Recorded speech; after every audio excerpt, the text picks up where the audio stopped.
ဂုံယူစရာမဟုတ်တာတွေကိုဂုံယူပါနဲ့ငါငကိုတွေကလူဆိုးပဲအဲကြောင့်မလို့ငါဆက်ပြီးတော့ဆိုးမှာပဲငါ့ကိုအဲ့တိုင်းလေးပဲလက်ခံပေးလိုက်ငါစကားပြောရင်ငကိုတွေကနဲ့ခက်ချမ်းချမ်းပြောတတ်တယ်အဲ့ဒါငါပုံစံပဲနင်းနဲ့ကြမှာအဲ့လိုဖြစ်တာမဟုတ်ဘူးဒါကြောင့်မလို့ငါ့ကိုလက်ခံပြီးငါနင်တို့လိုမျိုးပတ်စံမရှာနိုင်ဘူးနင်တို့လိုမျိုးမအောင်မြင်ဘူးဒါကြောင့်မလို့ပတ်စံရှာနိုင်တဲ့နင်တို့ကငါ့ကိုပြန်ကြည့်ပေးရမယ်ငါစင်ငယ်ဘဝတုန်းကလည်းအဲ့လိုပဲတငယ်ချင်းတွေနဲ့ဟေးလေးဝါလာသွားတတ်တယ်နောက်ကြမှာအိမ်ပြန်လာတယ်ငကိုတွေကအဲ့လိုမျိုးပဲငါအိမ်ကမိသားစုလည်းအဲ့တိုင်းငါ့ကိုလက်ခံထားတာပဲနင်လည်းပဲငါ့ကိုအတိုင်းပဲလက်ခံပေးရမယ်ဒါတွေဟာဂုံယူစရာမဟုတ်ပါဘူးเนาะကိုပတ်စံမရှာနိုင်လို့ရှိရင်ကိုရှာနိုင်တဲ့လောက်ပဲသုံးရမှာဖြစ်ပါတယ်ကိုထပ်ပတ်စံများများရှာနိုင်တဲ့လူတွေနေထိုင်တဲ့ lifestyle မျိုးကိုလည်းလိုချင်တယ်ဆိုရင်သူတို့လိုမျိုးပတ်စံရှာနိုင်အောင်ကြိုးစားရမှာဒီကိုတာဝန်ဖြစ်တယ်ကိုမရှာနိုင်လို့ဆိုပြီးတော့ဘေးကလူတွေကကိုကိုဝိုင်းဝန်းပံ့ပိုးပြီးကြည့်ပေးရမယ်ဆိုတာမျိုးဒီဂုံယူစရာကိစ္စမဟုတ်ပါဘူးအဲ့လိုပါပဲကိုဘဝရဲ့အရင် trauma တွေကြောင့်ပဲဖြစ်ဖြစ်ဘဝဘေးအခြေအနေကြောင့်ပဲဖြစ်ဖြစ်တွေ့ကြုံမရှိလို့ပဲဖြစ်ဖြစ်စကားပြောတာအလိုက်မသိတာမျိုးအပြောဆိုမတတ်တာမျိုးအသုံးနှုံးကြမ်းတမ်းတာမျိုးဖြစ်ခဲ့ရင်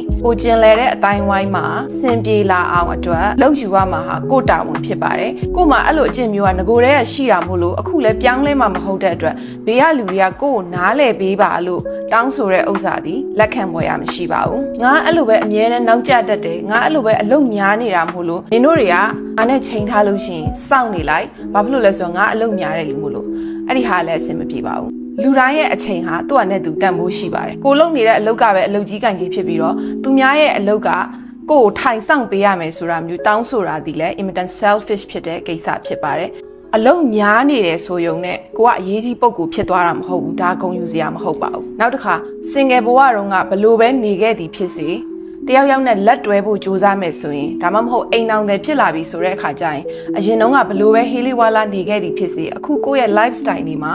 ကိုယ့်ရဲ့အိမ်အောင်ဘက်ကိုယ့် partner ကိုထည့်စဉ်းစားပေးရမှာဟာတာဝန်ဖြစ်ပါတယ်အဲ့ဒါကိုမလုံနိုင်ဘူးဆိုရင်ငကိုတွေကတခြားတယောက်နဲ့လက်မတွဲတာကောင်းပါတယ်သူများသားသမီးနဲ့လက်တွဲမယ်လို့ဆုံးဖြတ်ရင်တော့ဒီလူလဲအဆင်ပြေအောင်အတွက်ကိုယ့်ဘက်ကဘလို့ညှိယူမလဲဆိုတာလေးကိုသူ့အတွက်လဲထည့်စဉ်းစားပေးရမှာဖြစ်တယ်စင်ငယ်ဘဝတုန်းကကိုဘလို့နေတာမို့လို့အခုလဲနေကငါ့ကိုအဲ့တိုင်းလေးပဲလက်ခံနိုင်ဆိုတာဒီအင်မတန်ရုပ်ဆိုးခြင်းတန်တဲ့ကိစ္စဖြစ်ပါတယ်ကျမတို့တွေပြောနေကြတဲ့ကိုချင်းစာတရားဆိုတာဟာအစင်မပြေတဲ့လူကိုတနာပေးတာတခုတည်းမဟုတ်ပါဘူးအခုလိုအခြေအနေမျိုးတွေမှာကိုယ့်ဘက်ကမဟုတ်ဘဲနဲ့တစ်ဖက်လူဘက်ကစဉ်းစားပြီးတဲ့အခါကျတော့နှစ်ဦးနှစ်ဖက်အဆင်ပြေအောင်ဘယ်လိုကြည့်ပေးမလဲဆိုတာဟာ empathy လို့ခေါ်တဲ့ကိုချင်းစာတရားဖြစ်ပါတယ်ဂုဏ်ယူစရာမဟုတ်တာတွေနဲ့ရှာကြံပြီးတော့ဂုဏ်ယူပါနဲ့ကိုယ့်ရဲ့အားနည်းချက်တွေကိုယ့်ရဲ့ incapability တွေကိုတာဝန်ကို effort လို့မတွေးဘဲနဲ့ဘေးကလူတွေကနားလဲပေးလိုက်ဆိုတဲ့စကားမျိုးကိုပြောဖို့စဉ်းစားမယ်ဆိုတဲ့အခါဒီဗီဒီယိုလေးကိုတတိယပေးပါအဲ့ဒါလုံးဝဂုဏ်ယူစရာမဟုတ်ပါဘူးလာမယ့်ဒီဇင်ဘာလရဲ့6ရက်နဲ့9ရက်မြန်မာချိန်ည